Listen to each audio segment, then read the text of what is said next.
Good afternoon. मैं doctor K P Ahmed, chief editor, real edge newspaper, Nirnayak Vachan newspaper. दोस्तों, आज हम लोग देश के अंदर जो आरोप लगते आए बराबर फर्जी इनकाउंटर, उसके बारे में हम लोग आज बात करेंगे, उस पर चर्चा करेंगे। दोस्तों, जैसे फर्जी इनकाउंटर का शब्द हमारे सामने आता है या हम लोग सुनते हैं, तो उसी वक्त वो होता क्या है, तकरीबन देश के सारे लोग जानते हैं कि फर्जी इनकाउंटर क्या होता है, किस तरीक़े से एक व्यक्ति को गलत तरीके से, फर्जी तरीके से इनकाउंटर किया जाता है। एक तरह से वो सुनियोजित हत्या के ही बराबर है, ऐसा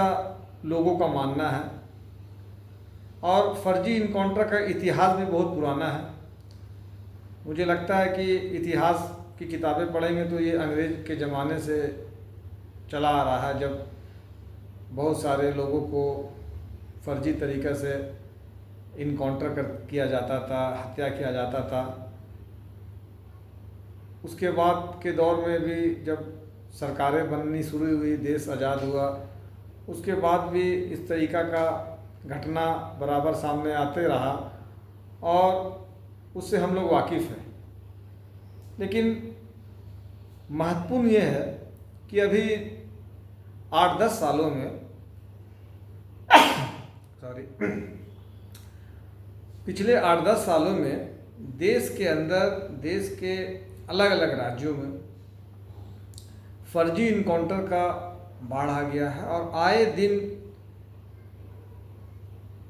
जिस व्यक्ति का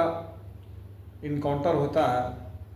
उसके रिश्ते नाते, परिवार कहते हैं कि इनको फर्जी इनकाउंटर किया गया। बहुत सारे मामले कोर्ट में भी लंबित है, जहाँ पे संस्थागत तरीके से पुलिस विभाग पे फर्जी इनकाउंटर करने का आरोप लगा है, लगते आया है, और ये कोर्ट में भी बहुत सा मामला चल रहा है। तो न्याय तंत्र की अगर हम लोग बात करें तो न्याय तंत्र में इसको एक जघन्य अपराध माना गया है, और ये हत्या से भी, तो जघन्य हत्या के बराबर इसको माना गया है कि किसी एक व्यक्ति को संस्था के एक दायरे के अंदर में ला करके उसको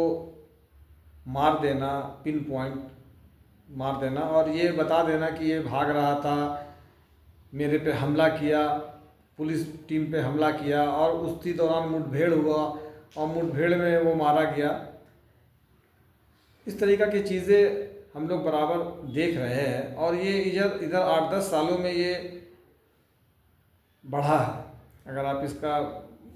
नेशनल लेवल पे इसका एक डाटा निकालिएगा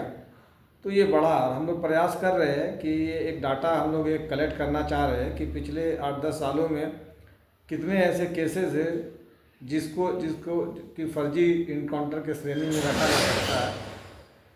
और साथ ही साथ हमारा ये मानना है सिविल सोसाइटीज़ की तरफ से कि न्याय देने का अधिकार न्यायालय को है। इसके अलावा कोई भी ऐसा संस्था नहीं है जो न्याय दे सकता है। तो मेरा इस माध्यम से, इस मंच के माध्यम से, इस प्लेटफॉर्म के माध्यम से भारत के सर्वोच्च अदालत सुप्रीम कोर्ट को मैं ये अपील करना चाहता हूँ कि जिस तरीक़ा से पूर्व में इन्होंने एक बहुत ही अनुचित कार्य देश के अंदर चल रहा था, बुलडोज़र न्याय, हम लोग सबको पता किस तरीक़ा से गरीब लोगों का घर को तोड़ा गया, वो सबने देखा, और वो इतना चलन पे आ गया, इतना दोषपूर्ण था वो, कि माननीय सुप्रीम कोर्ट इस पर हस्तक्षेप किया और उस पर रोक लगाया। तो मेरा फिर एक बार सिविल सोसाइटीज़ के तरफ से और देश के जागरूक लोगों की तरफ से ये माननीय सुप्रीम कोर्ट से अपील है कि इस तरीक़ा से जो फर्जी इनकाउंटर होते हैं उसको एक समुचित आप उस पर एक जांच किया जाए। जांच करने के बाद उस पर एक राष्ट्रीय स्तर पे एक दिशा निर्देश जारी हो, राज्य सरकारों को दिशा निर्देश जारी हो, क्योंकि लॉ एंड ऑर्डर का मसला राज्य सरकारों का पास होता है, ताकि इस तरीक़ा से एक जो अनुचित कार्य हो रहे हैं देश में, हम लोग संविधान से देश चलता है, हम लोगों का ऐसा मानना है, और इस तरीक़ा से जो असंवैधानिक कार्य हो रहे हैं, अगर देश के बहुत बड़ी आबादी को ऐसा लगता है कि ये सब चीज़ें जो हैं अनुचित है, फर्जी इनकाउंटर किसी राजनीतिक सिद्धि प्राप्ति के लिए किया जा रहा है, तो मेरा ऐसा मानना है और निश्चित तौर पे ऐसा होना चाहिए कि सुप्रीम कोर्ट को इस पर अविलंब स्वतः संज्ञान लेते हुए इस पे एक दिशा निर्देश जारी करे, और हो सके तो जितने भी 8, 10, 12 सालों में जो इनकाउंटर हुए हैं, जिनके इनकाउंटर में मौतें हुई हैं, उनके परिजनों का अगर ऐसा मानना है कि ये फर्जी इनकाउंटर है, तो उस पर एक विस्तृत जांच का निर्देश भी जारी करें। जय हिंद, जय भारत।